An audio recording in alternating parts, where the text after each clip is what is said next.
Outspoken Engineer, Season 2, the finale. We've interviewed experts in HVAC, legends in HVAC, and even a president in HVAC. To end this, we wanted to sit down with someone that is looking into the future, looking at making a difference. Let's go.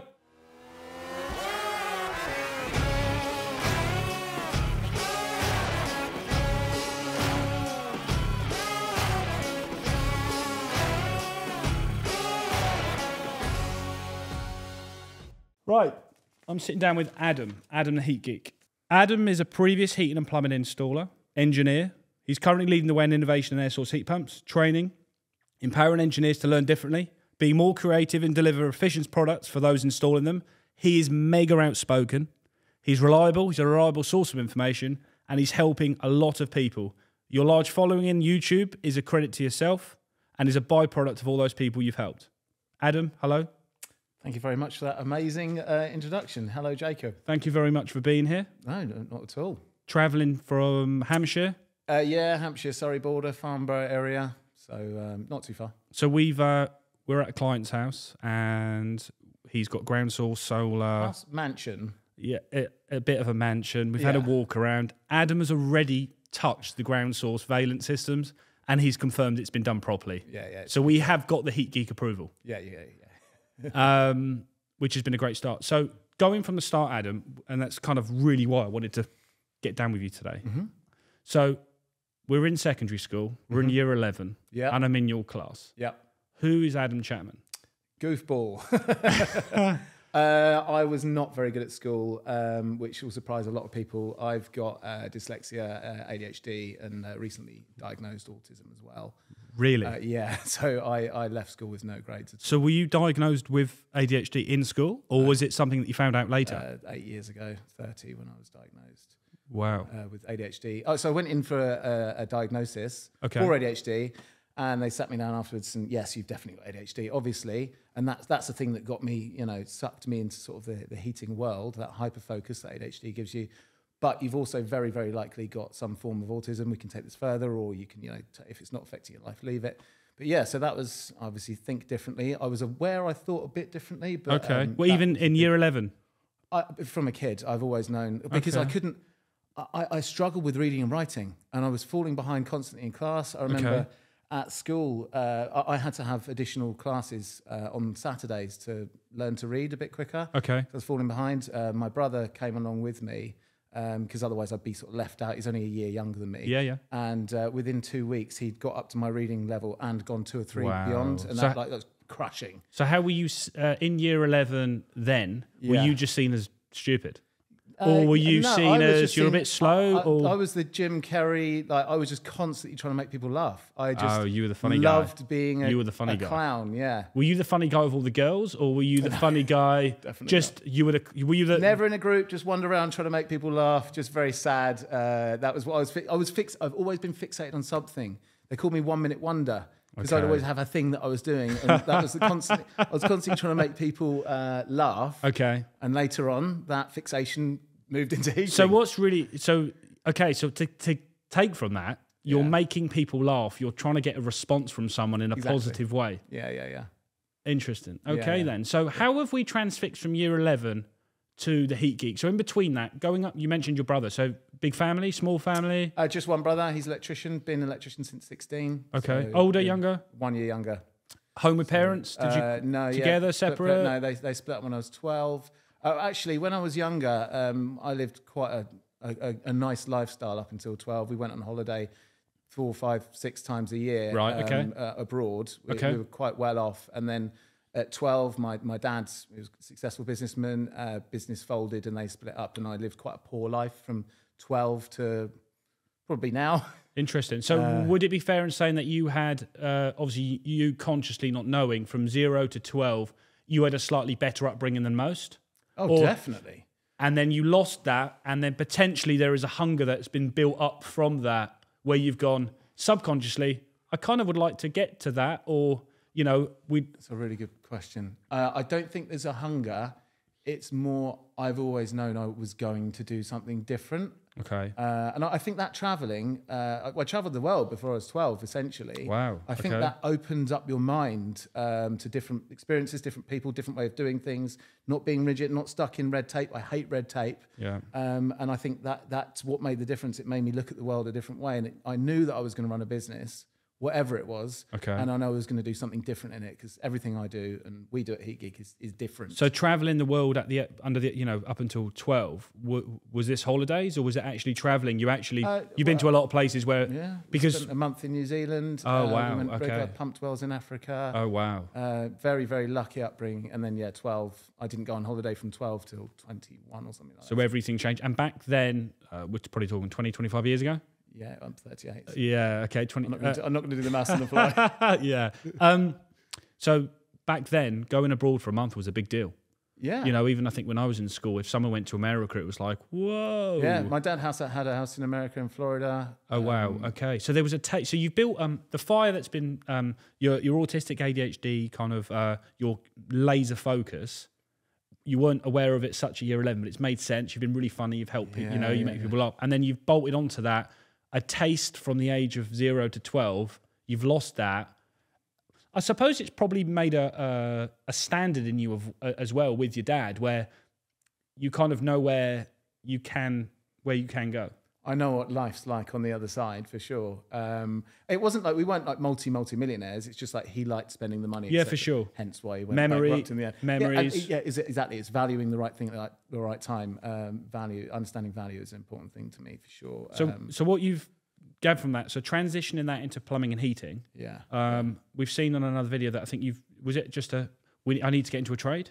You thought, let's get into a trade, or was there no? So I was asked at school, probably in year 10, 11, do you want to be a plumber? And I was like, I don't want to fix toilets. I'm fine, thanks. Anyway, went traveling. I was in San Francisco. Oh, that's when I first went away. I went to San Francisco when I was 19. Yeah. And I was staying in a hostel, and I saw these carpenters. They come in. They were great guys. They got me a load of booze. We got drunk together, couldn't drink. Actually, got a fake ID in the end. Okay. McLovin. Maybe a McLovin ID. We've all had a McLovin ID. I made my own, so I did a bit of graphic design at the time. Okay. Okay. And these guys were like coming to San Francisco. They work like a month. Then they save a load of money. They go to South America, blow it all, over a few weeks. Then they go to Australia and work. Mm-hmm. Then they go to wherever to spend it. And these guys are traveling the world doing a trade. And I was like, I want some of that. I'm going to go home and find a trade. Okay. Went home, and plumbing was the one that I found. Right. Okay. So you started in plumbing how? No, so I asked. So as soon as I got back, I looked for like a training course to get me started. Actually, even before I left, I kind of done some bits with like a commercial firm, and I went back to that firm as well, but also got myself on a course. I wanted to fast forward the way I went through it. Okay. And it was a commercial firm, Mega Mechanical. I guess they're probably still around, piping up fan call units and fitting commercial bathrooms for like Microsoft or office buildings. So you got into fitting. So you understood how to fit things together. Yes. Okay. Yeah. That was just fitting, but I knew I was known at school as at work there as a bit of an arse kiss. I was always like, right, what's the next thing I can do? I was trying to climb. I did kind of jump ahead of a lot of people who'd been there a lot. So you had a good attitude and the arse kissing attitude as a result of you being in San Francisco, and I just always knew whatever I did, I was going to be the best at. I wanted to be the best at. If you're going to be at work, you're all in work. Yeah, go and do a really, really, really good job of it. Get the most out of it. Yeah, for sure. And that's always been. So you've given a good, strong, positive approach to your attitude, and your behaviour's obviously been on par with that. Because we see with engineers that people seem to think that the best engineer is the most technical engineer, but through my time, I've been taught by some really good air conditioning and HVAC guys, so technical, really bad attitudes and really lazy. And my approach is always the same. Like, damn, you're spending more time at work than you are at home with your parents, your kids, and your parents, whatever situation you're in. At least give it 110%, man. Well, otherwise, it kind of eats into your private life. It's kind of a different conversation, but you've sort of topic to sort of go on with the traits of an engineer, because we're an odd bunch. Well, most engineers are ADHD. Like it's a known thing. If you're ADHD, you end up in. They have this thing. It's a great label to tag to the engineers at the age. If you were to say that I've got ADHD, I'd probably agree to that, because you've got to be. I'm not diagnosing you. I'm just saying this is. They say in the commercial world. They say not as in commercial heating, as in if you got a problem, find an ADHDer, because they think outside the box. They're practical thinking. They're doers. Yeah. Okay. Yeah. Okay. So you've got so you made a start into that. So transitioning in from that, you've obviously made a small jump at some point to do it on your own, or.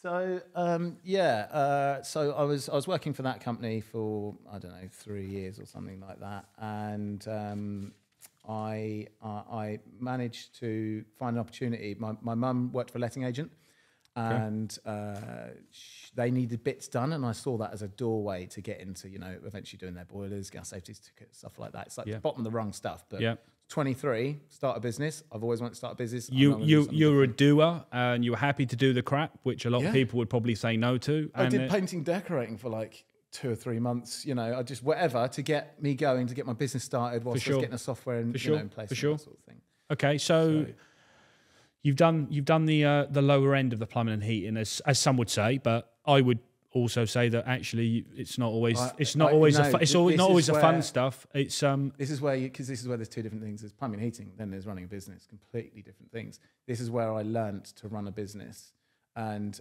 specifically a big part of that was my partner Joe.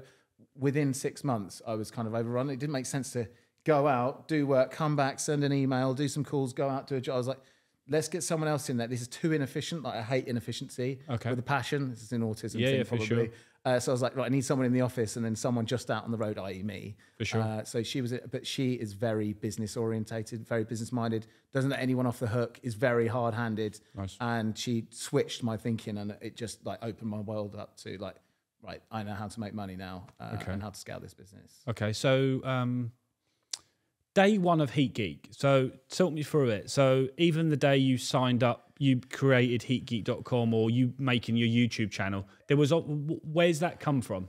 Heat Geek started before Heat Geek started. When I started running my business, I realised there was no information nowhere to find the answers to the questions I had. I was getting asked by customers, so how do you specifically size a radiator when you've got this problem here or that there? I'm just trying to think of an example. Is an example? I couldn't give one. Is that something that you would have learned in college? Which I did. I did a full. I ended up doing a full apprenticeship in between these. So although I got myself on the first level 1 training, I then did full apprenticeship gas 3-year thing. I did learn those things, but it's very loose. The understanding, even the tutor's understanding, is very loose. Mm-hmm. It didn't answer a lot of questions I had, and I knew there should be a resource for that. Is this where you've touched on earlier, which is a new saying for us, the copy and paste exercise, where people have taken a presentation from the 1960s, copied it, changed a few words, and I wasn't doing commercial in my business then at that point, so I didn't know that then. I assumed someone somewhere knew something, but it was all, like Sibsy journals. Yeah, for sure. That's not written in a way that I'm going to... Sibsy journals are very, very good, but they are... If you can read them. They're designed for consultants. They're for academics, by academics, but the consultants... I mean, I don't think the level of some of the consultants. I'm sure there are some. I haven't come across them. But, this sort of digging, I really wanted to find these answers out, and this is actually where we found out I had ADHD. So I'll give you an example of the thing that happened, which is a turning point in my life.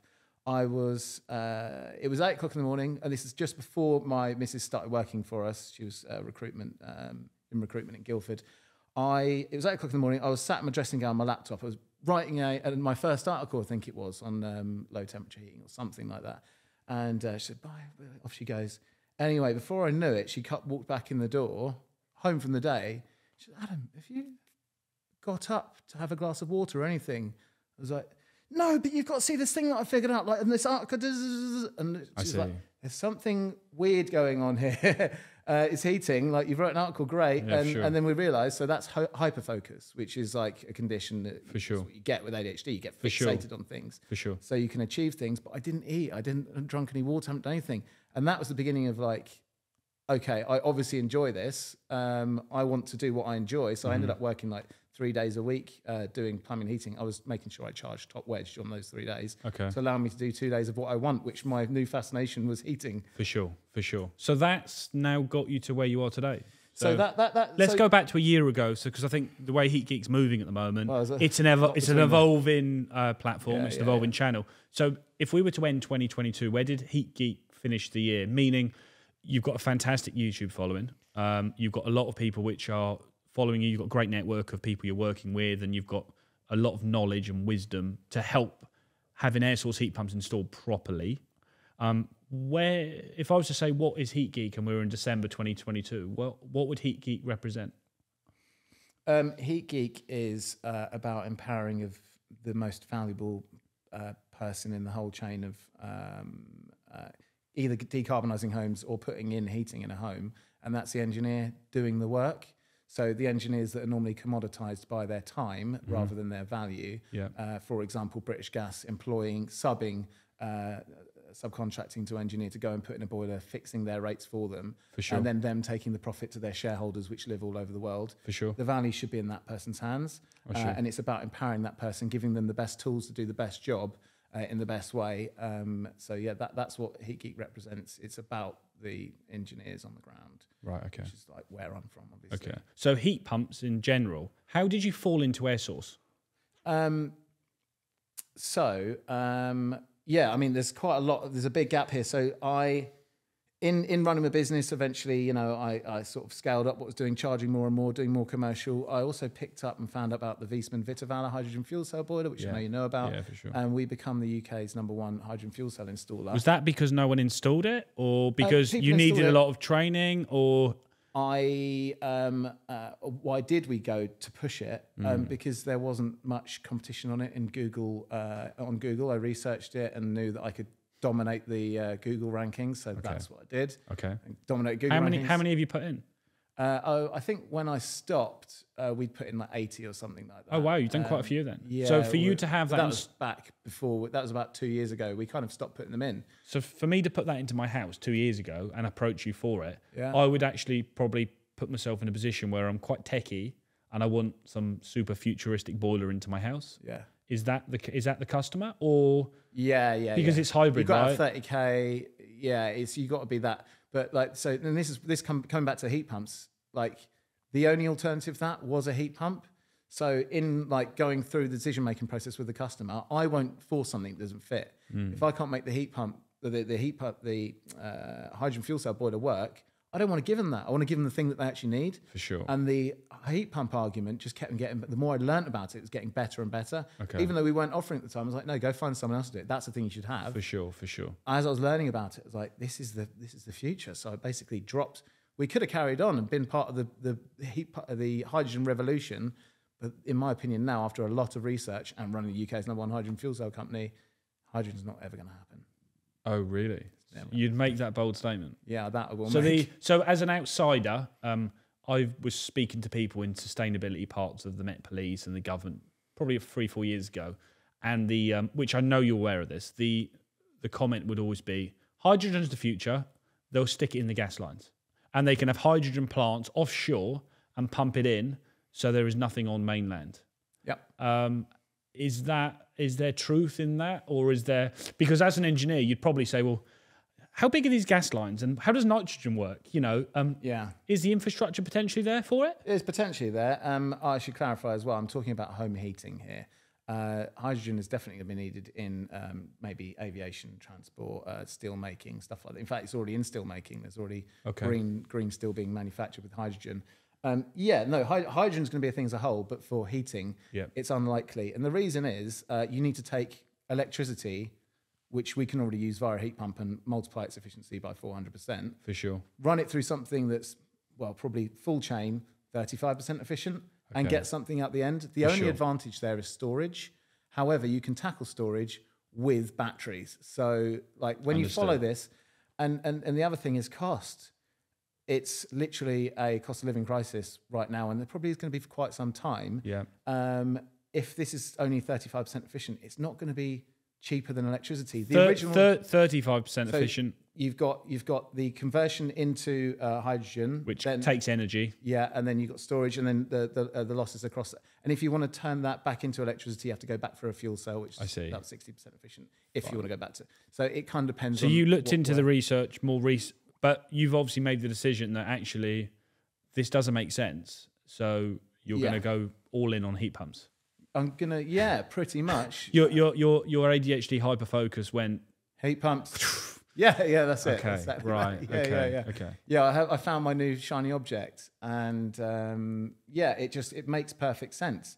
If you can take free energy from sun, create electricity if you want to incorporate the fuel source, and then take more free energy from the sun, i.e. for extracting heat from the air, for sure, to generate more. Like, it's just all makes perfect sense to me. Like, it's a nice narrative. So to get, I'm going to call you like one of the air source heat pump experts, because you definitely know what you're doing and you're a reliable source. How did you get to this? You've obviously had a lot of frustration, a lot of the manufacturers doing things differently or incorrectly, on purpose or by accident because of a lack of knowledge or safety on their part. You've obviously had the fire, you've sort of thrown at it and gone, well, wait a minute, this is wrong. Why? Or has it been a build up? What's your trigger been, Adam? There's definitely a thing in me where I'm led by science, and I can't stand when there's a narrative or a conversation happening where it's not led by the facts of science, either from manufacturers or from people on social media, etc. Okay.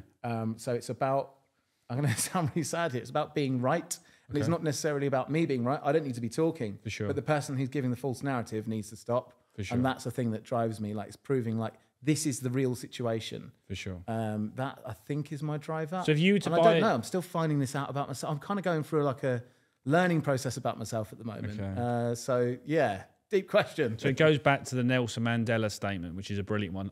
If I don't win, I learn. Yeah, rather than you make it a clear loss and you put your tail between your legs and you give up. Yeah. You've obviously had a lot of. I'm sure you've probably had quite a lot of your losses. We all have. I'm one for this. I had loads, but you learn from them. Yeah. And then it sometimes just steers your ship off a different direction, and you sort of go that way. That's 100% the way I look at it. If you bought a heat pump from me, Adam, and I was going to sell it to you, you'd buy a 5 kilowatt heat pump from me. Yeah. We don't sell heat pumps, by the way. It's an example. And I would say, well, you're going to need a buffer vessel, you're going to need this, you're going to need that.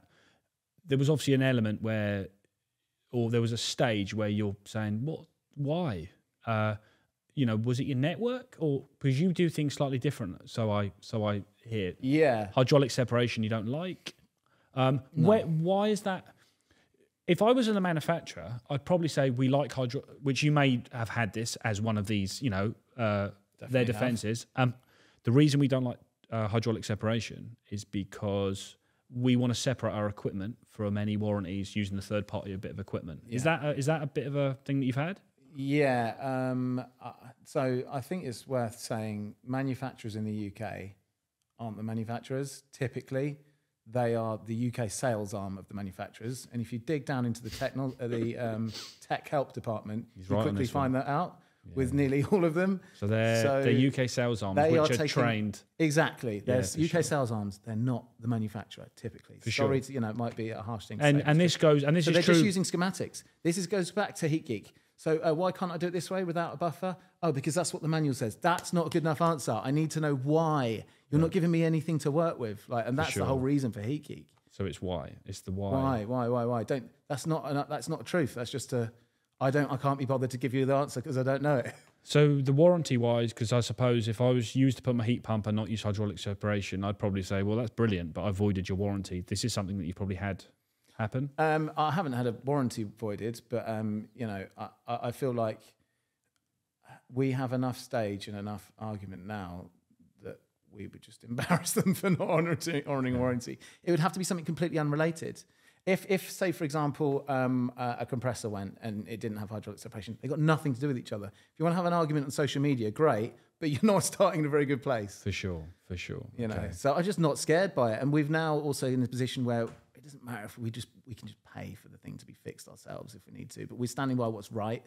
You've definitely tapped into, I'm in this camp, by the way, they say 8% of all people have got this wiring, which is rebellious, and when people throw something at you and you ask why, you're the kid, I'm that guy, which is I don't think that's right, and then you're looked at like you looked at Satan, or you looked at like the odd one, and you're like, why am I, and the reason I say, and the reason I'm also touching it is because you mentioned earlier, you were like, well, I sit in the left camp, but what you represent is actually the right camp. You're actually saying 100%. I just want things done properly. I'm not going to go with the narrative. This is exactly the same as my argument earlier on when we were talking about veganism. I agree so I'm a vegan in theory. In reality, love meat. I know what I'm creating more carbon. I know that I'm an arsehole for eating it. I think fine. I think there's an element of, because you're in decarbonisation and you're in sort of you're supporting that one would stereotypically say that you should be vegan. But I also would say that actually that going down that route of 100% all in on one agenda or one process, or whether it's decarbonisation or fitness or whatever you want to bag, is actually extremes. You become quite extreme, and you don't introduce any tolerances, or you actually your tunnel vision changes to you're wrong. You're wrong. Totally correct. For me, there isn't a right or wrong. There's always a nuance or a binary answer, or it's a mixture of the two. Like, for example, for politics, I don't think there should just be capitalist or just socialist. I think every successful society in the world has a bit of both. Like everywhere has the police, everywhere has fire service. That's a bit of socialism. You need, and for me, in this area, we need a capitalist approach to fix it. We do need capitalist approach to fix this, and that's exactly what we're trying to do. Well, you've definitely tapped into that with your side, because you've kind of it's brilliant, because you've got a government-backed air source heat pump scheme, which we don't have in aircon. Which you could say, well, it's a bit government incentivized, a bit socialist as such, if you want to go down that route. Whereas aircon is luxury item. If you can afford it or you want to fund it, you'll give you some really cheap heating as well.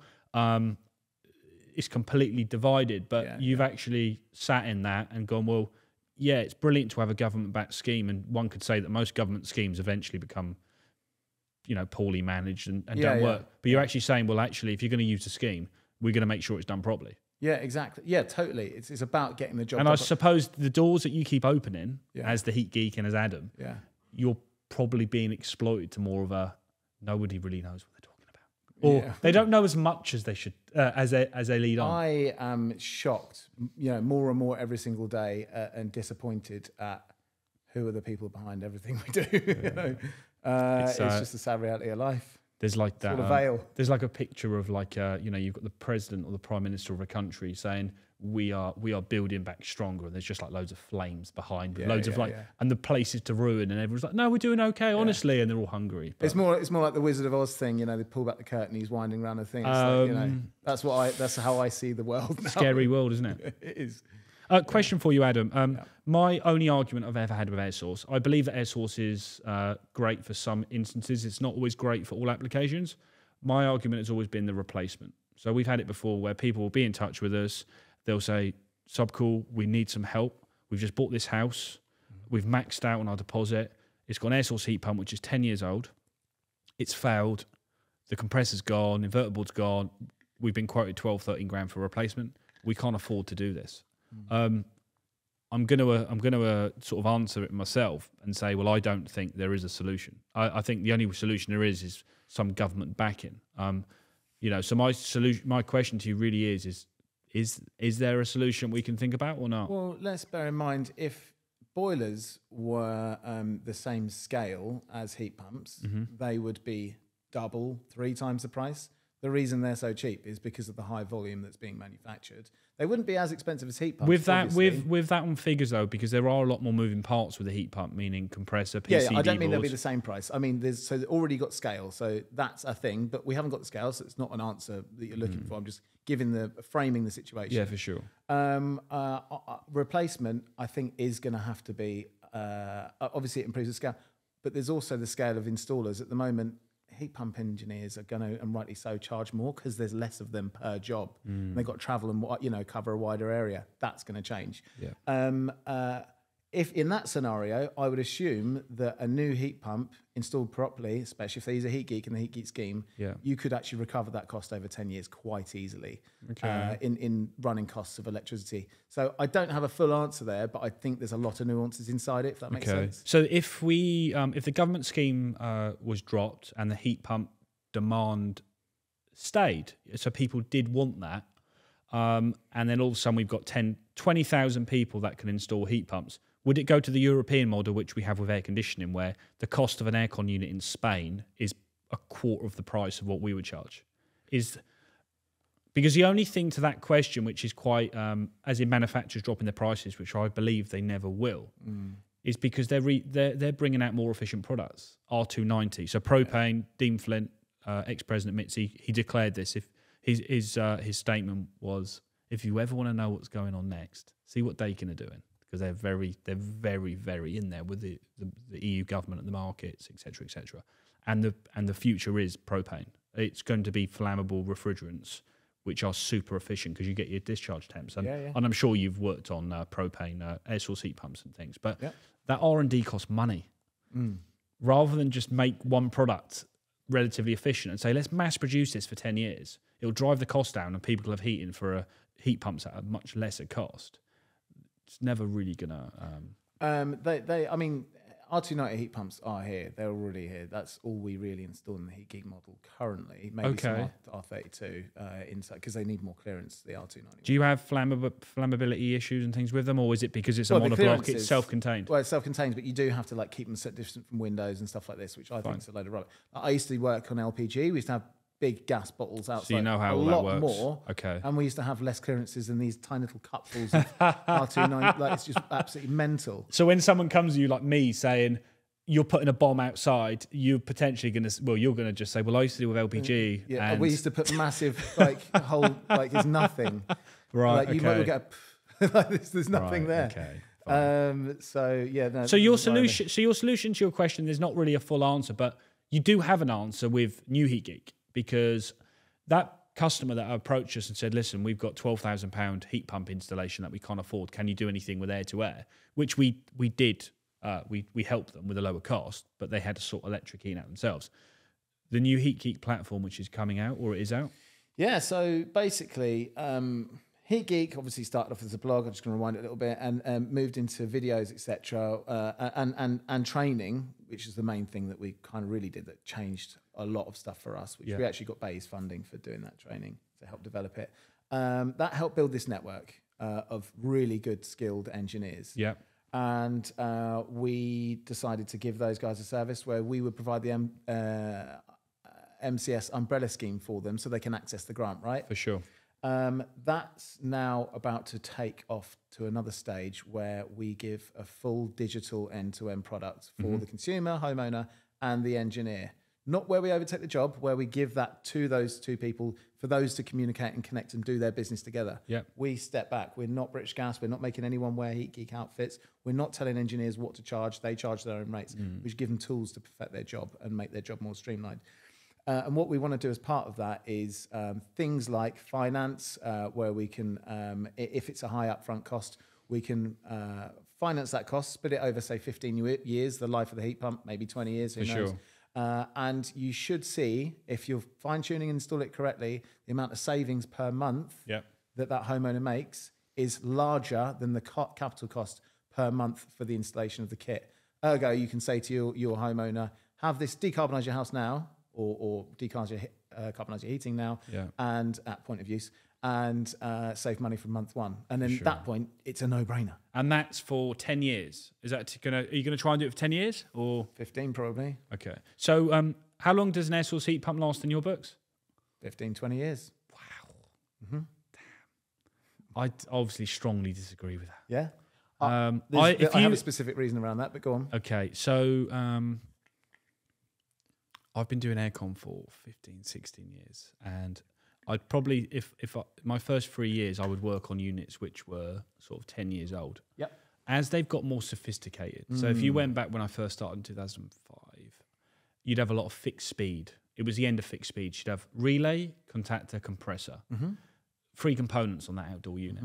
Now you've got inverter PCBs, main PCBs, noise filter boards, compressors. Yep. You've got a full Same thing happened in gas boilers, yeah. And what happens is if you sat down with a manufacturer and said, how long do you keep parts for? Most keep them for 10 years. Yeah. And then what they do is they supersede the product and you have to replace. So a compressor would go on a system which is 10 years old. maybe let's call it 12 years old, and you're not repairing it. You're having to replace it. And with that, it will mean on a heat pump, you're going to need new internal control panel, new controls, new outdoor unit, and that brings us to 10 to I would say 10 to 15 years. Yep. If you have an aircon system and it lasts 15 years, you have been so lucky. Yeah, yeah. Even if it's been maintained correctly, incorrectly. Aircon, high spike in usage, need demand now, quickly go full beans, stop, no demand anymore, don't do any more work. All of a sudden, 100% demand, on, off, erratic. Heating is a very different. It's more erratic, but if your house is a new build, it is not as erratic, especially with the insulation where things are working at sort of 70% tops. It's a lot more stable now because the houses are retaining the temperature a lot better. If you get solar gain, though, that's going to be very... Oh, you can't get around solar gains, but usually if people have got solar gain, they'll have the curtains closed. But I suppose it's relative. So I'm talking about typically over... for heating, your difference is over months, whereas... aircon would be day to day or hour to hour. It's more day to day, but going back to the sort of 15 to 20 years, your heat pump is working a lot harder than my aircon unit because it's running longer. So then straight away you have harder and longer because it could be doing lower output for longer. But just rewinding. So you were talking about parts, etc. This is where kind of our two worlds are colliding. My expertise is not aircon; it's hydronics. We've just been doing that in the. It just so happens that's the most important thing to make it an air-to-water system efficient. In my boiler world, they do keep parts for 20 years, 30 years. I know. And so, like, we're installing mainly Vaillant at the moment. I really like Viessmann units because of the controls. It's less of... So I'm kind of using that as our... Understood. They do very good boilers. They've been doing boilers for a long time, and you're saying they hold the parts. I'm not sure... I've not actually... I'd love to see what your Vaillant heat pumps looks like inside. Something that I don't know. So, you know... Come and see mine. I want to see where that compressor is from. I want to see where the controls are from. Something that Dean Flint said, and we have it with chillers, and heat pumps are the same, and I'm sure you'll agree with this. An air source heat pump is just an organisation of components bolted together. Same as boilers. Except for some manufacturers. Viessmann, for example, manufacture a lot of their internal boilers. And for their heat pumps, they've been in refrigeration for 80 years, 90 years or something like that. They make a lot of their components as well. So do they have their own controls? Yeah, both of those. Because a lot of the heat pumps, says what seems to me with an air source, same with an aircon unit, aircon air source heat pump, same thing as such. You could have two of the same products. With different controls. And it's the controls that you're paying for because one has got more efficient controls and one are really basic and they don't give you much output. Is that something that you come across? No, I've not come across that at all. Okay. I think... Because Vaillant don't make compressors. No. Yeah, of course not. They're probably going to use... I'd love to know what compressor it is. It's the same as like heat exchangers. Vaillant don't make their own heat exchangers in boilers. It's Giannani heat exchangers, the same as Ideal and lots of other manufacturers. That's a typical known thing. But because they've got this background where they made sure they got those Giannani heat exchangers for a certain amount of time, 20, 30 years, I can't imagine they'd have changed their models. Maybe I'm wrong. And in plumbing and heating, Adam, with a heat exchanger is a relatively... They go. It's not as common as like a compressor to go because there's no moving parts in it. But it does fur up with iron, etc. And then you do need to rip it out and replace. Sometimes they split. The thing this is the most expensive part. It's like a terminal part, like a. So the heat exchanger on an air source heat pump. So the plate heat exchanger. If that usually goes. With our water cooled chillers or aircon. It means game over because it usually means you've got refrigerant water mix. You've completely French fried the refrigeration circuit in the heat pump. And that would probably mean a full replacement because you've got water in. But because I sit in the sidelines sometimes and I see the heat pumps and I see, because if you we Googled this, how long an air source heat pump lasts, you get 15, 25 years. But the reality is the person that can answer that is the person that's holding the parts. You can only do what you can. I definitely don't disagree with that. And also I would say I'm not 100% convicted in my answer. Because I'm new to this industry. It's a new industry. But I feel confident about it. That doesn't mean I'm going to stand by it till the end of time. No, we were the same. At one point, you're always going to have to... We only deal with what I call the top three in aircon.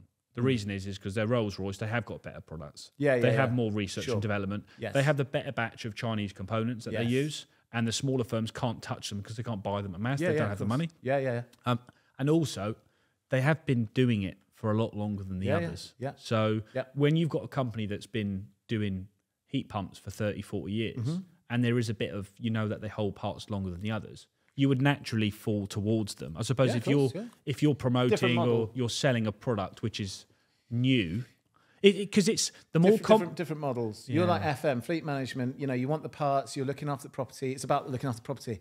When it's sort of domestic side, what we're selling really is the SCOP, the efficiency. No one's getting a higher efficiency than the three main heating manufacturers: Vaillant, Viessmann, NIBE. Which surprises me over controls, Dakin and Mitsubishi Electric. Because what, better than the Ecodan? Yeah, well loads better. No. My efficiency in my 1927 house is 4.6. So why wouldn't I get that in... I'll use them too, and I use Panasonic and Samsung. The Mitsubishi heating controls are terrible. They're not at the same level. What are they? Are they not? When you use the word terrible for an engineer, terrible for the homeowner? Because we have this with the app control on some of them, where like the Mel Cloud by Mitsubishi Electric, the app is, I love the app, but it's almost engineering. You give me your details, I can get the information. Whereas you look at some of the other apps, your Koreans, your Samsungs, your LGs, they look amazing, and the homeowner loves them. Is that what you mean by terrible, or you mean terrible as in they just don't? The controls aren't there. There's some very basic functions that are missing, and it's the basic functions of how you make any heating system, whether it's a gas boiler or a heat pump, heating specifically, efficient. And that's the way the weather compensation works. And there's a few settings in there like parallel shift offset and room influence that you can adjust, which adjust the flow temperature. It's those basic functions that are missing. You would never use those in aircon. That's why they're not in there. So these basic functions, do they make that much of a difference? That's where. So we've in the last year installed 150 heat pumps through the Heat Geek scheme or something like that. We've been monitoring those, and our kind of average SCOP efficiency among our sort of elite higher tier engineers is 4.2. Okay. Is that over 12 months? Yeah, that's SCOP. Yeah, so seasonal. Okay, seasonal. Yeah. Okay. And the national average is 2.8. So we're like, by using the right controls in the right way, we're literally 1.5 times better than the and national to get to that, devil's advocate here. I'm a heat pump guy. I'm not Heat Geek affiliated. I have no idea how you do things. I turn up to a house and a call out, something's gone wrong. Am I going to turn up to one of your installs and go, I have no idea what's going on here? No, it's actually more simple. It's less junk. There's no buffer. There's no extra zoning. There's no loads of valves everywhere. There's no loads of controls turning every room on and off. It's nice. It's less going in. This is what's even better. Less pumps, less moving parts. Less of everything. The more you put in, the more you restrict efficiency. Right. So with heating, different to aircon again. You don't really want a zone. You want to keep free flow of energy around the house. And having the water temperature lower? And as low a flow temperature as possible. 3 ways you do that. Controls, the weather compensation thing I was talking about. Hydronics, not fitting a buffer, making sure that you can get, you size the pipe right so you get good flow around everywhere. For sure. I've forgotten the last one. And understanding heat loss to emitter size ratio. So that's just the building fabric, how much heat loss it's losing, and you know, how to get that heat into it, basically. Okay, so your design is less complicated. And cheaper. It goes back to the simple principle, KISS. Have you ever told the KISS? Keep it simple. It's from the army. I'm from Aldershot area originally. So. My old tutor in Crawley College when I was 16 years old, he was Navy. KISS, keep it simple, stupid. Don't an Einstein thing. You know, if you can't explain it to a 6-year-old, it's you don't understand it fully enough. Correct. You don't. You have to go back and understand it more. Totally. That's like a key, and this is why I don't trust the manufacturers typically. Do you think the word? Do you think it's trust, or do you think ignorance, or how it's always? Or you know what? No, it's not that I don't trust them. It's I think they're nefarious. It's I don't trust that they have the information. Once these manufacturers come and do Heat Geek course, which a lot of them have, Dakin have, some people from Vaillant, some from Viessmann, they change the way they're talking and they get it, they understand. But do you think it's because it's that mentality of that's the way it's always been done? Yeah, 100%. This is the analogy that I use. It's a bit long-winded and hopefully it makes the right impact. One day, little Sally was cooking breakfast with Mum and they were having sausages. And Sally said, yeah, Mum, can I help? Let me cut the sausages. Okay, cut them in half like we always do. Why do we always cut the sausages in half before we fry them, Mum? You heard this? I don't know. My mum always told me to. Why don't you ring Grandma? Ring Grandma, ask her. Grandma, why do we cut sausages before we fry? Oh, because the frying pan was too small. Right. It's like you're just left in that, you know, and that's just the story of all of our industries, probably. The lazy copy, paste attitude. Stuff changes, technology changes, regulations change, and no one goes back to readdress the initial thing you were doing. You're doing this insane you never needed to do. So every now and again, someone comes along or people come along that questions the narrative and says, why? They say why, jump on loads of forums and nothing about it. Or that's my driver. Every now and again. You've got it. That's my driver. Yeah. It's the right. So this is. I think you've got it out of me. My driver is like I feel like a pioneer or like a scientist finding this stuff out for the first time. I'm not finding anything out for new. This was found out hundreds of years ago. For sure. But using the like under like the basic underlying scientific principles of like mass flow rate and how energy works, thermodynamics. You use that and apply it to, right, what are we doing? Are we really doing this right? No, we've gone on this haywire sausage cutting exercise. For sure. And the telling of that story, and look what I've had, it's a bit here, look at me. So, because it's for a noble cause, and that's what it is. It's fine. It's almost like investigative. Taking that even further, though, because a lot of people have that journey. And what a lot of people do is they go along that journey and go, ha, we found this out. Yeah. And then it stops. Because people have, we live in a culture in this country, and I'd say almost a worldwide disease, where people don't take action. Action is the hardest thing. There's all good coming up with these amazing ideas. You know, you've just understood how to save money on heat pumps. Brilliant. You have a few arguments on the internet, get into a few discussions. You've kind of sat back and gone, you know what? Let's be a bit quiet about this. Let's do something on it and let's grow it. And now you're actually answering the why, and you're selling the story to people that you've just found. You know, one could say that you've written this story so far with heat pumps and heating and efficiency and increasing the number of SCOP numbers. But now you're actually telling people that actually, you know what, let's share this story with you, and we'll, in the byproduct is you'll do really well out of it, which I'm sure you will do, and you will continue. Homeowners are getting a massive energy saving. People are cleverer. And guess what? You're going to be the sausage cutting guy in 100 years. Maybe. Why are we doing heat? Why are we doing it this way? I don't know. Let me ask my old boss. Let me ask my old boss. I think you either have to be young or just a bit unhinged to be that interested in it. 8%. It's the 8%. There's an 8% of people that have got this wire in, which you sit on the panel of like a political program. There's that person that you have your hand up the whole time. You have your hand up the whole time, and they don't want to ask you because they know the question that you're going to answer is going to be so annoying, and you keep poking at the fire, and eventually you either become you end up banging your head in the wall and you just walk off and you do something else, or you actually find the answer. So that's it. That's all part of the same thing. It's amazing the analogies are the same on both sides of this industry. But I don't think it's just ours. I think it's absolutely everywhere. I think a lot of industries have it, but we're still in a being led, how it's always been done. We have it with aircon. We do things with aircon units that we're not really supposed to do. We could do a certain, we won't give too much away, but we could put a unit in a loft doing several rooms. And, who needs more than 10 degrees in their room, being fed in, whereas the manufacturer will always tell you, well, actually, you need to put a unit in each room because they need 5 degrees. But the products cost more. And the efficiency isn't really that much better because who really wants 5 degrees being blown in their face? It's the nuances. And it's kind of like, well, actually, and then we've had it a few times actually where people have said to us, we've had 5 companies around here and no one suggested this. And we're like, yeah, it's because they've never done this before. We've done this like 100 times and it works absolutely fine. Really? And it saves you shed loads of money. And it works for heating. So we can do one unit doing several rooms. But it's done on temp and air and things. And they save shed loads of money and the efficiency is almost the same. But the saving on the equipment is significant. And it's that 8%. It's that. Totally thinking outside of the this is what the ADHD thing is like. So you can learn the core the principles and how stuff works, but it's being able to use that stuff in context and thinking outside the box that makes a difference for sure, 100%. What is the efficiency you get with aircon? Like, what's the Yes, we see. If we want to use it for SCOP, I will always sell. If anyone asks, I always say it's 1 to. We always say it's 1 to 3. If you've got a super mega efficient house, you can't really measure it, can you? You have to measure the airflow. I don't know. We have it a lot. We've got the figures from Mitsubishi Electric giving us for running cost of the units, but we have so many variables. And what I mean by that is, we might put a system into someone's house. Our sales pitch on this is, if we put an aircon system in your house, you won't really notice it on your energy bills. Maybe so much now because the cost of electricity has risen. It might cost you an extra £25 a month, £30 a month.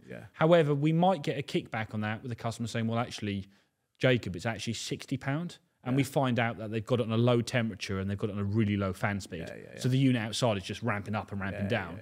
Or they've got a window open because they like the sound of the birds. And you're like, okay, there you go. But we always sell it as 1 to 3.5. Well, conversely, if they got solar, they probably don't notice any difference, right? So if you've got solar in your house and you have aircon, it's free. It don't cost you nothing to run. And we've done this several times where it's free energy, you know, but you have to have the investment in the first place. You know, but I will never sell it as, you know, you have to pay for it. It's not a necessity, aircon, although we are more and more popular for heating now. Because in a bungalow, you could have you could have an air source heat pump doing water or water storage or a battery, and then we can do air to air because people are becoming air to air is part of the solution for.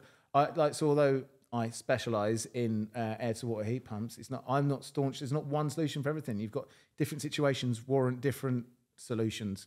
So it's our kind of worlds are kind of colliding here a little bit. There's definitely a cross. The aircon industry is obviously a hell of a lot older. You've got heating, which is a separate industry, but now you're amalgamated.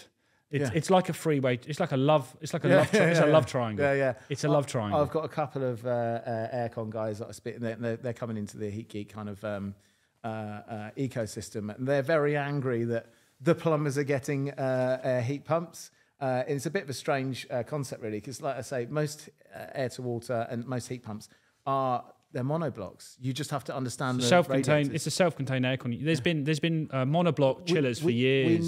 We need in Heat Geek and just in the industry in general more aircon guys coming over to our side. So our platform teaches what you guys would need to know. I've had a few aircon guys turn around to me that that done aircon for a long time. They don't want to do it anymore. They want to get into heating and they want to mess around with heat. A few of them have said, "Oh, get me some free Heat Geek courses," and I'm like, "What? Dude, pay for it yourself. What are you going to do that for?" But then also on the flip side of that, there is an old thing. Not getting any free ones, but absolutely, it's fine. It's fine. Please, free. Discounted. Get some discount ones. I don't want anything for free. It's fine. There's no such thing as a free lunch. You know that. You know, there's always an ulterior motive with that. But have you ever heard the statement with an AC guy? We are educated plumbers.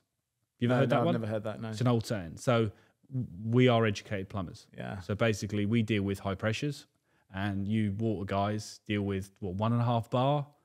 Oh, yeah, I mean, but why I say that, it's an old saying, you know, it's a very old saying. But when I say about the heat pumps, a lot of the fridge people, because aircon itself, there's a lot more to know that it's a different trade. So if someone says what's an aircon engineer, a lot more scientific. Like typically, but this is where we've kind of leveled up the heating one is through the Heat Geek course. I don't know if maybe there's still less to know than fridge. I have no idea. But air source heat pumps are different now, though, Adam, aren't they? Because so aircon, we have refrigeration, we have water, condensation, but we have a lot of electronics. You know, a lot of us, we're like electronics engineers, really, because we're fault finding on printed circuit boards, etc., etc.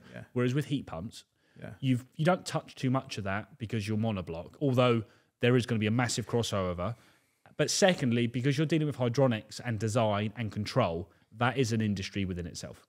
Because if you understand hydronics, but you don't understand how controls work in your heat pumps, you have to know the whole lot. Like this is the guys that are going into homes have to have this full experience of all the like people are trying to solve this issue in the UK by having a designer in Manchester to design something in Southampton, and then a guy goes out and puts in what he's drawn, and when he opens the wall, it's not 22 it's 15, chuck it and it'll be right. So the guy on site needs to be the educated full guy designing and orchestrating the whole thing. So you've got a driver then from which I know the heat pump models. I've always seen 2 heat pump models, which I'm sure you'll agree with, you might not, but the first one is the salesman in the jacket selling the heat pump, and then on the day some van turns up and they install it, and all they do is install it, and then the second one is the guy that comes out and installs it, and then you put all your knowledge into that guy, and if he disappears, you're going to struggle to get someone to repair it or control it, because that person kind of knows what he's doing,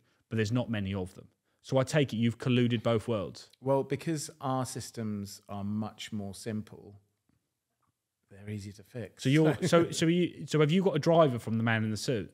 Like, is there a trigger in you that says, well, this is wrong? Geek Assurance, we send someone along if I don't know, someone's died or whatever. So No, I don't think it should be about sales. It should be about like facts. What is the benefit? Is this going to save you money? That's what the sale is. But the way it's going to save you money is if it's installed properly. It all comes down to the engineer. The homeowner has to employ an engineer who really knows what they do and is passionate about the job. Not give a big shareholder company a load of money and then, you know, it all gets diluted, whatever. So you've trying to knack into your fire here, because I think there's another fire here where you're dealing with big energy companies, which I won't name them because you never know, you know, you might end up being affiliated with them, which you never know one day, but they buy rebadged Chinese equipment, which isn't as bad as it used to be. It's getting better, but it's not the most efficient, and they're selling it at a mass scale. I take it when you see things like that, that's also a bit of a that's like adding fuel to the fire, right? Like, oh, well, really? You're doing this? It's not, wait to see what we do, because it seems like you are. If I was to use you to install a heat pump in my house, you're only going to put a heat pump in my house which is the most efficient or one of the most. Yes. So it's the complete opposite. Because it's going to be your cheapest heat pump. So even though we're twice as expensive, let's say, it's not going to be twice as expensive for 5 years' time. Are you going to be twice as expensive? Is some of it that bad? Like where people are throwing things in? We are definitely twice as expensive. Okay. But not we. Our heat geeks are twice as expensive. Yeah, of course. But we're at that initial point of sale. Yeah, and then sure. 2, 3, 4, 5 years on, we are cheaper. So you're investing into the future, paying a little bit more for your install, but you're putting in the best gear. So your fire from... Not necessarily the best gear, installing it the best way. So spending the most amount of time. So that bit of pipe work there might have been left in by them because it will work. We'll go and replace that. But your products... Or they may not even know. But your products, if you would have put... But we do get the slightly more premium products, but the price difference there isn't like massive. It's like 500 quid over 13 grand install. This is... The price isn't in the kit for us. It's in that massive chunk of labour. So you're like us, which I've never got my head around. So I know we have different buying rights, different companies. You spend more, you get better discounts. But the difference between the premium product and the cheaper product, it's not massive. No, not massive. Is that the same with yourself? Not so like a 5 kilowatt monoblock, as an example, might be a premium-ish product might be like 2,800 quid or 3 grand. Yeah. But you might save yourself 400 quid or £500 on the cheaper product. Well, let's say it was a grand difference. Over the price of a 15 grand install, it's still sod all, because most of the prices, the radiators, the pipework, taking up the floors, the guy getting there for a week, or 3 guys getting there for a week. For sure. Like it's in the job as a whole rather than that one little bit. For sure. So, it does just, it's worth us spending a bit more, getting the decent controls and giving a much higher return for their investment longer term. Right. And then with that, you just so happen to get an amazing reputation. Okay. Self-perpetuating. I'm with you. Okay. So, touching on your childhood, going away, your dad, businessman, etc., etc. You've mentioned ADHD. I'm just trying to find out where you get your clinicalness from. So, as in, and also adding to the why you want the most efficient, because a lot of people would sit here and say, well, we put in these 3 products, and the reason we do is because one looks better, or etc., etc. But you've got a bit of a core in you where actually, if you're going to spend more with us, I actually want you to have a product which will save you money. Yeah. Has this come from, are you surrounded by people which, have you got mentors? No. Are there people that you look at and you say, you know what, I believe in, are you following people which have got, I've got similar people that, I've got a few that I follow. I've got 3 or 4 mentors. The gentleman that owns this property I would call him as a mentor for sure, because he's I could take advice from him on business. Yeah, I see that. I've got AC guys which, technical guys which I'll ask for technical help, which will help me grow in that element. Have you had? I've winged it the whole time. There's been. Listen, Adam. There's winging, but. No, I have had some mentors. I say mentors. I've had some inspirations along my journey. I remember before I was massively into sort of heating, I followed a guy called Gary Turner. He's into like fitness, hypnotism. He's a 13 times world kickboxing champion. Lives around the corner from me. I've had hypnotherapy with him, etc. And I remember I'd always followed. He has this kind of mindset.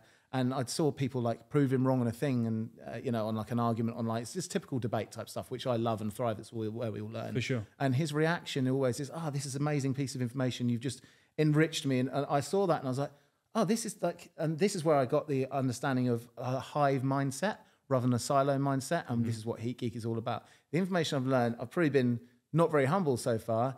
It's all really come from the community and the talking to other people and sharing ideas. Yeah, for sure. And that's where all this information come from. And then when you realize the power of that and being in that and part of that, you realize a lot of power. So that was one inspiration for me. haven't followed him since. And the other even like mentors, like would you ring someone up if I was to say to you, I don't know, if you were to want to find something out, even about a product in heating, you know, in with heat pumps, is there that guy you would ring up with 30 years experience, 40, your old school engineers, which don't really exist anymore, which were very good? I had a guy, so when I first started my journey, I come across a guy called Andrew Millwood. He's an actual engineer, and he was the guy who started to understand and pick apart some of this stuff and got me totally enthused. He started holding like days at his house to teach people, and I turned up to every single day. Every single event that guy hosted, I turned up to for like 13 in a row until I knew everything he was teaching. Right, okay. And then I started to step above. Okay. And he'll say that too, and I'm still thankful to him for this day. He was the inspiration, the start to Heat Geek, without doubt. Okay. He was the thing that started it. But I think I've got, he hasn't moved into heat pumps. I've kind of gone on and further. For sure. There isn't anyone I call now. I stick to my little thing now, which is like research, video development, thinking about how we're going to make things more efficient. And the business side now, I've given to my new business partner, who's ex-Apple. So he's taken that, I don't want to use the word burden, but he's taken that part completely off you. It's not where my heart is. To let you to shine. Because as we said earlier, a lot of artists and singer-songwriters, I think Ed Sheeran said it a few times, but as soon as they get involved with the business side of things and royalties and all that sort of dark stuff, they stop performing as people and what they do in their art and their craft because it gets tarnished with red tape, Mr. Anti-Red Tape it. Yeah. I noticed that when we joined together, and we both noticed, Adam, like you've come out of your thing here. I did lose it. Yeah, we both recognised it. For sure. I've kind of gone back into my old world now of like, it's a creative thing, really. Okay. So you've not been big. You're a reading man, or not really? I'm very good at reading. Oh, I do some. I do. Audio. You've done audio books? I have done some. So The Art of Being Brilliant.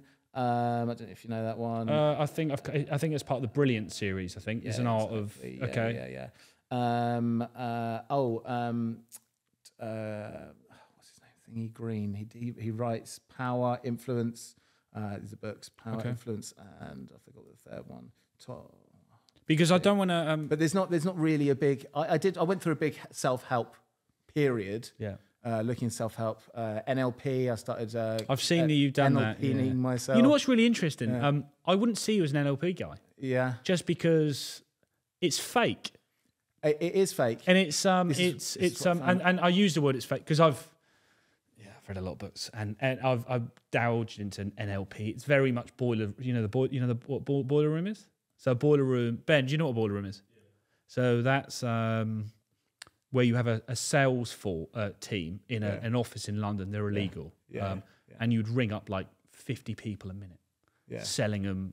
I don't know, insurance. But what we've done aircon in these places, and I remember doing one in Brighton and going, "What the?" And you've got like a ringmaster with a table of 5 people, and you could go back to 1,000 years ago and they're whipping them, but now they've got whiteboards with keywords like desire, hunger, and they're using NLP to program the mindset. But you can NLP to yourself as well. So that you're talking about is. Because your NLP is putting your state of mind. Conversational hypnosis is what you're talking about. NLP you can do so you can create yourself triggers. So if you want to feel positive, feel positive, squeeze your thumb. So that's your anchor. So you would that would be your anchor. That kind of stuff. And what I realised is, so I've got a massive bookshelf full of psychology, basically. So I read a load of psychology books during this period of my life, and what I've come to realise, we're talking about stuff in the last few months, is like, actually, you're just autistic. And I was on a journey trying to say, who am I? What's different about me? Why am I doing things different? Like, I'm also this. I'm not brilliant. I lose stuff all the time. I'm like, I don't turn up to place on time. I'm disorganized. Like, there's frustration of myself. I'm not in no way perfect at all. In fact, I'm a pretty absolute pain in the ass to work with and apologetic for it. So I've been on this journey to like try and find out how do I be normal? And what I've realized is like, I am different, and everyone's different. Everyone is different, and so I've realised those books are a complete waste of time. So the psychology books, and that's come actually out of a lot of like meditation I'm doing more recently. Like it's gonna sound hippie now, like listening to yourself and like digging into your subconscious, like past traumas, all that sort of stuff. I think that sort of stuff's amazing. That's one of my new So you're are you going down the Eckhart Tolle Neuwirth Power Now? You looked at that stuff Not yet? looked at it, no. So it's very much like your pain bodies, where you're looking at things in your past and which trigger you to the future and things. There's a guy, Julian Blank. He was a pickup artist. Got banned from the UK for saying some dodgy stuff. Anyway, he's moved into self-help. Okay. So there's... Sorry, pickup artists and pick up girls? Picking up chicks. Or guys or... Yeah, okay. Well, he picks up chicks, but... You must have come across the book Neil Strauss. Yeah. Okay. Yeah. That's what got me into LP. I think every teenager is as doubting that. He was in that book. He was one of the two... You know, there was that weird ginger guy and his mate. Damn, he's taken some of Neil Strauss's credit and done his own thing. Well, he's done something completely different now. Okay. So he's done what's called mindful meditation, where you focus on like your past traumas, basically, and you kind of live it out. And so I've done one of his courses recently. That was a massive game changer. Anyway, you go through all these different books. The monkey, is it the chimp paradox? Chimp paradox. Yeah, all this sort of thing. You realise it's all the same. It's just like it's stuff that you've buried down or whatever. And you just need to let it out. So I keep speaking to. There's a few people I've mentioned about this. We're going to do a book. One of our part of the next series is I'm going to do reviews on some old books. Yeah. And one of them is a book called The Richest Man in Babylon. It's quite a thin book. I'm aware of that book. It's an amazing book. Yeah. It is heaven for anyone. I highly recommend everyone read it. It's not just about money. It's about mindset. Taking advice from, I'll give you a quick short clip. And we have this in our industry. Yeah. You spend all your year saving a tenth of what you earn. You come to the richest man in Babylon at the end of the year, and he says, "So what did you learn? Have you made a saving?" And he goes, "No. I took some business advice from the baker, and I've lost it all." And it's an advice thing. So taking advice from the right people, and it goes back to the mentors, because the amount of people that have tried advising me through the years about how to do things, you're working too hard, you shouldn't be up at 10 o'clock at night doing quotes, this and that. And you sort of think there's sometimes the people that now would go, "Oh, you've done so well for yourself," and you're like, what? So there's that, but there's a book called Morgan Housel, really good book called The Psychology of Money. If you read The Richest Man in Babylon, it's the same book. Just 40 years apart. It's regurgitated and people then sell it, and then and you sort of want to look at the off. But we do live in a society where it's how it's always been done, and people like to be told what to do, and you're kind of like, it's repackaging the same. Just repackaging the same thing. Going back to your psychology thing, which is really interesting with that, which I never get my head around. So most psychology, the higher suicide rates than people that have done psychology. Oh, really? There's a large number of people that, once you label everything, life can be quite depressing. And it goes back to being a bit... Definitely not going to read those books anymore. But yeah, okay, cool. I think we've hit on that. We've got your... I've got out of you what wanted to get on that, Adam, with your inspiration thing. So, brilliant. It's been enlightening for me too. I didn't know what I was going to say, but... so Adam confirmed that he would give him questions and he didn't give any strict answers. You kind of knew what you were going to say. Well, but, I didn't... Which is so honest of him, because a lot of people flowing. come down and I'm sure we've not had someone pull out, the old photocopy paper and they're like, "Yeah, I've got the answers." But I feel like... I think so this is the thing for me for like the YouTube and stuff like that, and like all these sorts of things. I think you always make better content and get to like core issues when it comes off from your heart and off the cuff. For sure. So there's things I'd probably say different right now, whatever. Sure, but a lot of looking at youngsters. So we live in a world where we kind of have to be formed a certain way, and what I mean by that is, leaving school and getting jobs. There are a lot of pressure on kids getting jobs now. You say that, but then there are some people that have no pressure on getting a job, and then we're going to have a society full of lazy people, which, there's a conversation we could have there, the fall of kids because they don't want to work, the snowflake culture. But on the flip side of that, some of the kids that actually want to do well and they're quite driven, they don't understand how to feel, they don't understand how to be... being a little bit autistic, I don't see it as a bad thing, Adam. Like for me, I never have done. Like thinking differently is the biggest advantage you can ever have. But then thinking like others is not a negative, but it's kind of like it's not a one thing. So you might be similar here and different there. 100%. Just being confident in what you're doing your way and not looking left, not looking right. Don't compare yourself to others and doing your thing. That's the best thing. Anyone. Exactly that. Again, there is an old saying. people will always say something about you if you're better than them or worse. If you're the same as them, damn, it's all good. Exactly, don't say nothing about them. I suppose the autistic side, the ADHD thing, which I kind of have in some elements. If you don't feel like you're giving 110%. you kind of build this anxiety up within yourself, but that's only a result of you not performing, which is kind of normal. But it's acknowledging it. Yeah, but it's because it's chemically driven. Like, you can't ignore it. It just builds. Like, there's no. You try and meditate out of it. It's just there. It's a difficult thing to sort of live with. But 100%. if you can harness it and use its power, there's your driver. Laser focus. Yeah, exactly. Right. So Adam, next 10 years for heat pumps. Just wrap this up. So where do you think heat pumps will be for 10 years? For me, for me to sort of butt in with it is, I think if government funding stops, the heat pump market drops. However, the people that will need the heat pumps will be the ones that have got a little bit more money than the people that can afford it, unless the government funding improves and then the market takes off. The government funding at the moment, and this is probably why it's not in aircon, is to aid rich people to help develop the supply chain for the poorer. It's got to come down in price. The way you do that is to fortify the supply chain. So that funding is going to go. What do you think happens once that goes? Because I wouldn't change my gas boiler. By the way, I haven't got a gas boiler. It's being extended, but it's eventually going to go. Why would I change my gas boiler for an air source? I know because of the savings and decarbonising, but for them, because you've kind of twisted my brain a bit here, because I've always seen the air source heat pump government back and it's very leftist. Also, making the poor poorer because you're no longer spending $2,000 for a boiler installation. You're actually, but the other side of this is if gas prices increase, everything, or because they're going to look at slowly removing gas. Yeah, those that haven't done it now or the next few years are going to be in a position where gas could potentially. It's all ifs and buts, and we live in this uncertain future. There's so many variables here. The one thing that we have to fix is, if we're going to fix anything, is that we have to believe in climate change. If you don't believe in climate change, there's no point in doing it like just fit whatever. Doesn't matter. Just fit it based on whatever's cheapest at the time. Yeah. So if we fix one variable, which is right, we're going to believe in climate change. Yeah.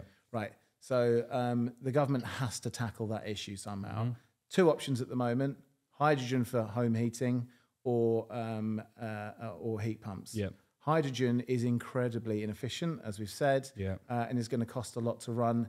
It's essentially not really going to happen. It's going to be too expensive for normal domestic homeowners. There's 28 million homes to decarbonise in the UK. We need to decarbonise them somehow. For sure. Not all of them can have heat pumps, obviously, because they're in high-rise flats or whatever. Yeah, for sure. Or they might have a shared ground loop. I don't know. So there's fringe cases. But there is 22 million or 20 million able to pay market at the moment already that they're able to pay for a heat pump and can have a heat pump. For sure. So if demand goes, I mean, so what we're looking at, and I think probably what the rest of the industry are looking at, is this finance model where the outlay is less than the savings per month, and it saves them from year one. The other thing to bear in mind is there's only a 2%, as I said to you earlier on, there's a 2% environmental levy on gas, on the gas price you pay for. So out of the 4p, someone goes to this environmental levy. On the 20p, 30p electricity, there's a 22% levy. Electricity is now, it's the same carbon intensity actually, 210 grams-ish as gas, and falling the more wind farms get installed and solar gets installed. So that environmental levy is either going to have to be shared or moved on to the higher carbon producer, which is... For sure. And once that happens, heat pumps are by far going to be anyone's cheapest option. Even if it is 15 grand to install, that's going to pay back. No one's going to be able to afford to have a boiler. For sure. It's going to be too expensive to have it. For sure. So there's too much pressure from government. Yes, then government might go, we're going to decide to just not believe in climate change. But I think if you're going to put your chips down somewhere, let's be serious about it. They're probably going to feel enough pressure. The good thing, for which I'd say with yourself, is you're positioning yourself in the market where you're becoming the people for heat pumps. Yes. Because you're demanding quality and you're looking long term. So, in regards to as a personal preference of yourself, or as in Heat Geek as such, if the market drops off, it doesn't really matter. It wouldn't affect you as much because you're no longer trying to install cheap heat pumps on volume, and now that's been pulled back. You're actually saying, well, actually, if you've got a heat pump system, which we'll agree they've been around for about 20, 30 years, if you want someone to install it or replace it, you guys have positioned yourself where you're in your own little bubble, which is amazing. Because at the moment, anyway. We're based on returns. Because we're based on returns, our proposition is to the customer, have a heat pump now, save money from month one, or you can have a boiler and not save money. What would you want to do? The demand might not be there, but if you make the product so good it's stupid not to pick it. Yeah, I think we can use capitalist approach to make the demand and make the change, whether people care about carbon or not. Most people don't care about carbon or believe it. This is why we have to make it a fiscal first. Our whole thing is fiscal first. It's a really good point, because if you're not in the believing climate change camp, I sit in between the middle. You know, I've seen both sides. But I don't know enough to make a strong comment. You know, for me to, you know, if I had a few, I'm not a big drinker, but if I had a few drinks, I might come out with it. It's a rubbish. Come on. Yeah. But the reality is, if you're looking at the fiscal side of things, which most people do, has to make sense. It makes total sense. But this is why our kind of motto in Heat Geek is fiscal first. It's got to make fiscal first sense for the homeowner in order for them to be like, that's the only obvious option I should go for. For sure. And it's guaranteed with the Heat Geek, blah, blah, blah. But also for the engineer. Like, the engineer has to be charging what that job's. If it's a pain in the ass job because he's got to park a mile up the road, yeah, for sure. He should be charging for that. Another company shouldn't be making that. If that was a subsidiary large company, you know, your big uns, the person that misses out is the homeowner because things get rushed, right? Yeah, exactly. Damn. And so the way we're going to sort of organise our whole ecosystem is we reward for SCOPs. So these guys that are performing extra well, they're going to want to stay and perform extra well because we're going to be sort of giving them extra bonuses for that. We monitor every interesting. system. Fair enough. Whilst monitoring their systems, we also know, okay, this house archetype with that heat pump or with this type of radiator perform better. Okay, make sure that we feed back into the training or the original designs that they should more likely have that kind of setup or type of design. I'm with you. So there's a lot of like AI involved in here. I've not really gone into depth, but like that's a whole big long episode. So taking that a bit further, just to wrap this up. So what can we expect? I know you don't want to look too far into the future, but the next 5 years, where's Heat Geek going? Heat Geek is going to be not within towards the end of 5 years, we will be emerging as one of the top heat pump installation. Europe? Maybe. Okay, nice. Maybe it might branch out there. I think the Europe expansion is more to 10 years. I was waiting for you to turn around and say, no, we're wide. We're wide. No. We are going to probably expand wider than the UK for sure. But the thing is, the UK is the hardest housing stock, it's the oldest housing stock, and joint with Germany, we have the widest spark gap. That's this thing, price difference between gas and electricity. Okay. So it's if we can do it here, if you can nail it here, easy. I'm with you. That's our whole thing. And I'm getting comments on like the channel all the time. Oh, when are you going to bring this to Germany? When are you going to bring this to? So like, sure. It's coming. So the future is for, as in where Heat Geek goes. What about in regards to the homeowner engineer side? So the engineering side, you've got great training program, which I think is the only to that standard, and it's done like that way. It's just not even close to anything. So you've got that. You've got a platform for the engineers. Yeah. So we've now released an end-to-end experience for our Heat Geeks, our engineers, and the homeowners, where their kind of heat loss and system design, everything is all in one portal. For sure. So they haven't got like messy bits of paperwork. We've developed apps for doing quick heat loss calculations in houses by going around and LiDAR. So you're actually enabling the engineers to perform even better. Well, our whole thing is to stop them mucking around with paperwork and like get them installing. Like still give them the freedom to go to the customer. Are they recorded? I have interest. You know the heat loss count. Do you record them, or is it more of a you work them out? LiDAR, so it just bounces off sends. And is that saved on the platform, or is that? So you've actually so the installer can the homeowner and installer go in. They can see their room. They'll be able to see. Oh, we maybe move our radiator over here. You'll be able to make the radiators bigger or smaller. As you make your radiators bigger, you see your returns go up, the capital costs go up, but your returns go up. It's all digitized. You haven't got this long string. The average email chain we were counting was like 80 or something for a heat pump installation. Adam, I know I've spoken to this on the way here, but I know this with air source heat pumps. I know it with air source heat pumps homes where every installation, or the most of installation, because people are quite technical and they like the efficiency and the energy, which, you know, they're... Yes. There is so much demand for the contractor to the stage where you've got an 80 email chain. Yeah.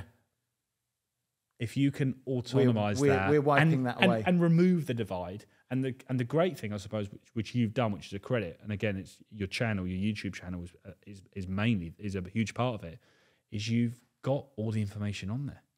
So in them 80 emails, you're giving them all this free information. Just look at the Heat Geek channel. It's evidence. It's like we stand by it. It's so true. We can just put it all out there for it. It's like people are the rest of the industry just going like, I don't want to know. It's all that he's even how to imitate what we're doing. For sure. Just have it. For sure.